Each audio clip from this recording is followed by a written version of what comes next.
வரவேற்புரையை ஒருத்தங்க ஆற்றிருக்காங்க. அவர் யாரு அப்படின்னா doctor V Shyam Prasad, Sunshine educational குரூப்போட ஃபவுண்டர்.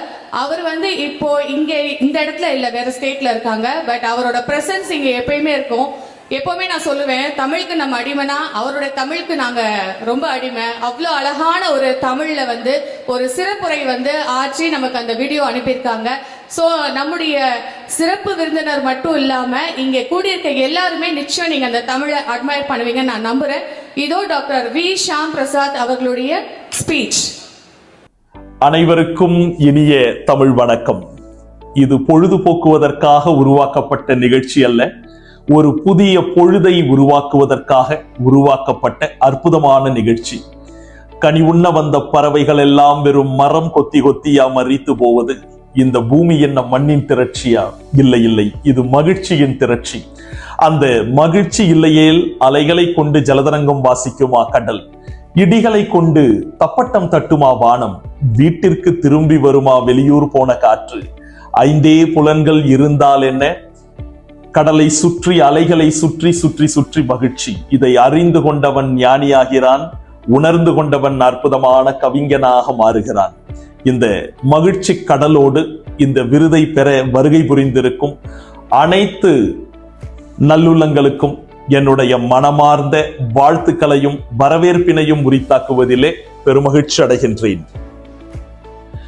இந்த அற்புதமான நிகழ்ச்சிக்கு சிறப்பு விருந்தினராக கலந்து கொண்டு இந்த நிகழ்ச்சியை சிறப்பித்துக் கொண்டிருக்கும் பெருமதிப்பிற்கும் மரியாதைக்கும் அன்பிற்கும் பாசத்திற்கும் உரிய சொல்வேந்தர் டத்தோஸ்ரீ டாக்டர் சரவணன் ஐயா அவர்களுக்கும் என்னுடைய மனமார்ந்த வாழ்த்துக்களையும் நன்றியையும் உரித்தாக்குவதில் பெருமகிழ்ச்சி அடைகின்றேன். மேலும் இந்த நிகழ்ச்சிக்கு வருகை புரிந்து சிறப்பித்துக் கொண்டிருக்கும் பெருமதிப்பிற்கும் மரியாதைக்கும் அன்பிற்கும் பாசத்திற்கும் உரிய நண்பர் டத்தோ கமலநாதன் ஐயா அவர்களே, இந்த நிகழ்ச்சிக்கு கலந்து கொண்டு இந்த நிகழ்ச்சியை சிறப்பித்துக் கொண்டிருக்கும் பெருமதிப்பிற்கும் மரியாதைக்கும் உரிய அன்பு நண்பர் டத்தோஸ்ரீ தேவமணி ஐயா அவர்களே, இந்த நிகழ்ச்சியிலே கலந்து கொண்டிருக்கும் அனைத்து நல்லுள்ளங்களுக்கும் என்னுடைய மகத்தான வாழ்த்துக்களையும் நன்றியையும் உரித்தாக்குவதிலே பெருமகிழ்ச்சி அடைகின்றேன்.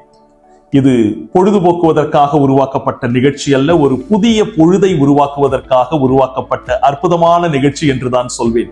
மிக சிறப்பாக இந்த நிகழ்ச்சியை ஏற்பாடு செய்து வெற்றிகரமாக நடத்தி கொண்டிருக்கும் அன்பிற்கும் பாசத்திற்கும் உரிய நண்பர் அருண்குமார் மற்றும் அவருடைய துணைவியார், அவருடைய குடும்பத்தினருக்கு என்னுடைய மனமார்ந்த வாழ்த்துக்களை உரித்தாக்குவதிலே நான் பெருமகிழ்ச்சி அடைகின்றேன். தன்னுடைய பல அலுவல்களுக்கு மத்தியிலே இந்த நிகழ்ச்சியிலே சிறப்பு விருந்தினராக நம்முடைய அழைப்பிதழை ஏற்று இங்கே வருகை புரிந்திருக்கும் சொல்வேந்தர் டத்தோஸ்ரீ டாக்டர் சரவணன் ஐயா அவர்களை பற்றி சொல்லிக்கொண்டே போகலாம். உலக தமிழர்கள் அனைவருக்கும் பரிச்சயமான அற்புதமான மனிதர். எனக்கு தமிழ் பிடிக்கும், அதனால் அவரை ரொம்ப பிடிக்கும். கூவுகின்ற குயிலின் குரலை கேட்டு இருக்கின்றோம், கர்ஜிக்கும் குயிலின் குரலை கேட்டதுண்டா? அந்த கர்ஜனைக்கு சொந்தக்காரர் டத்தோஸ்ரீ சரவணன் ஐயா அவர்கள் என்று சொன்னால் அது மிகையல்ல. நம்முடைய துன் சாமிவேலு ஐயா அவர்கள் மறைந்து விட்டார் என்று நினைத்துக் கொண்டிருக்கின்றோம். இல்லை இல்லை, அவருடைய உருவிலே நம்முடைய டத்தோஸ்ரீ சரவணன் ஐயா அவர்கள் வாழ்ந்து கொண்டிருக்கின்றார் என்பதுதான் உண்மை.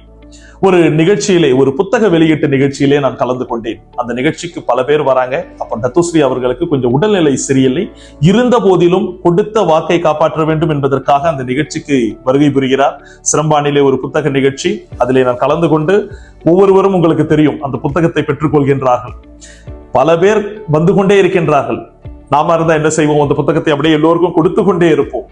நான் எப்பவுமே சொல்லுவேன், வாழ்க்கையிலே வெற்றி பெற வானவில்லை வில்லாக வளைக்க வேண்டாம், நீரிலே நடக்க வேண்டாம், நெருப்பிலே கிடக்க வேண்டாம், செய்வதை திருந்த செய். Be aware of what you are doing. அந்த அவேர்னஸ் என்னுடைய இடம் வருகிறது. எனக்கு அந்த புத்தகத்தை கொடுக்கிறார்.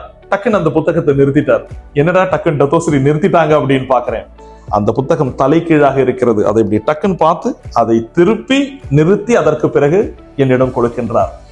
ஒரு முறை, அதாவது அந்த அவேர்னஸ், மல்டிஃபேரியஸ் டேலண்ட் சொல்லுவாங்க இல்லைங்களா, அதற்கு சொந்தக்காரர் நம்முடைய டத்தோஸ்ரீ டாக்டர் சரவணன் ஐயா என்று சொன்னால் அது மிகையல்ல. அவர் வீட்டுக்கு ஒரு முறை நான் சென்றிருந்தேன். ஒரு இரவு ஒரு 10:30 மணி இருக்கும். அந்த நேரத்திலும் அவரை பார்க்க அங்கே பல பேர் கூடியிருக்கின்றார்கள். அப்பொழுது அவரை பார்க்க செல்கிறேன். அந்த 10:30 மணிக்கு நாம அங்க இருந்தால் வாங்க எப்படி இருக்கீங்கன்னு அந்த விஷயத்தை பேசிட்டு அனுப்பி விட்டுருவோம். ஆனால் அவர் அந்த தருணத்திலே அவருடைய மகளை அழைத்து பழம், ஜூஸ் இதெல்லாம் கொண்டு வாங்க அப்படின்னு சொல்லி என் கூட வந்திருந்தவங்களையும் எல்லாரையும் உட்கார வச்சு பேசி அவங்களுடைய விஷயம் என்னன்னு என்று கேட்டறிந்து நான் வீட்டை விட்டு கிளம்பும் போதே மணி ஒரு 11 மணி இருக்கும். அதற்கு பிறகு பல பேர் காத்து கொண்டிருக்கின்றார்கள். ஒவ்வொருவரையாக பார்த்து அவர்களுடைய குறைகளை கேட்டு அனுப்பி கொண்டிருக்கின்றார். அவருடைய மனித நேயத்தை கண்டு நான் மெச்சி போனேன். டத்தோஸ்ரீ அவர்களே, இந்த தமிழ் சமுதாயம் விடியலை தேடி விடியா கனவோடு விழுந்தது எங்கள் நெஞ்சம் விடிவெள்ளி. எனவே எங்கள் இதயவானில் நீங்கள் இருந்தால் எங்கள் வழியோர கனவுகள் எல்லாம் நனவாகும் என்பதை தான் இந்த நிகழ்ச்சியின் மூலமாக தெளிவுபடுத்த விரும்புகின்றேன். உங்களுடைய மகத்தான சேவை தொட்டு தொடரும் பட்டு பாரம்பரியமாக இந்த தமிழ் சமுதாயத்திற்கு தேவை. உலகமெல்லாம் எல்லோருக்கும் அறிந்த ஒருவராக அவர் மாறிக்கொண்டிருக்கின்றார். இந்த தருணத்திலே உங்கள் அனைவரின் சார்பாக அவருக்கு ஒரு பெரிய கைத்தட்டலோடு எங்களுடைய மனமார்ந்த வாழ்த்துக்களையும் நன்றியையும் உரித்தாக்குகின்றேன். மேலும் கல்வித்துறையிலே ரினைசன்ஸ் என்று சொல்வார்கள், மறுமலர்ச்சியை ஏற்படுத்திய டத்தோ கமலநாதன் ஐயா அவர்களுக்கும் பெருமதிப்பிற்கும் மரியாதைக்கும் உரிய டத்தோ ஸ்ரீ தேவமணி ஐயா அவர்களுக்கும், அதாவது இந்த மூவேந்தர்கள் குழுமி இருக்கின்ற கூட்டத்திலே என்னால் கலந்து கொள்ள இயலவில்லை, வெளிநாட்டிலே இருக்கின்ற காரணத்தால் கனத்த இதயத்தோடு இருக்கின்றேன். உங்கள் அனைவருக்கும் என்னுடைய மனமார்ந்த வாழ்த்துக்களை உரித்தாக்குகின்றேன். கூழுக்கு உப்பு கிடைத்து விட்டது போதும் என்று நினைத்தால் சரித்திரம் படைத்து விட முடியாது. பாலுக்கு குங்குமப்பூ இல்லையே என்று குமுறியவர்கள் தான் சரித்திரம் படைத்திருக்கின்றார்கள், சாதனை படைத்திருக்கின்றார்கள். இந்த வார்த்தைக்கு சொந்தக்காரர் உழைப்பு கூண்டில் ஓயாமல் வீசிக்கொண்டிருக்கும் தனி ஒரு ஊசலாக உழன்று கொண்டிருக்கின்றார். எல்லோருக்கும் எடுத்துக்காட்டாக திகழ்ந்து கொண்டிருக்கின்றார். அன்பு நண்பர் அருண்குமார் அவர்களுக்கும் இந்த தருணத்திலே என்னுடைய வாழ்த்துக்களை உரித்தாக்குகின்றேன். இருக்கும் நாட்களை இரட்டிப்பாக்கு, சூரியன் நிலவு இரண்டிலும் விழித்திரு, படுக்கை ஓட்டு துயில் கொள்ளாதே, துயில் வரும்போது படுக்கை போடு, மனித உள்ளம் காலி கிண்ணம், லட்சியங்களை அதில் ஊற்றி நிரப்பு, விண்ணும் மண்ணும் வெற்றியின் இலக்கு, செவ்வாய் கிரகம் சீக்கிரம் உனக்கு. எனதருமை தமிழ் நெஞ்சங்களே, தமிழ் வாழ்க, வாழ்க தமிழ், வளர்க தமிழ். நன்றி, வணக்கம்.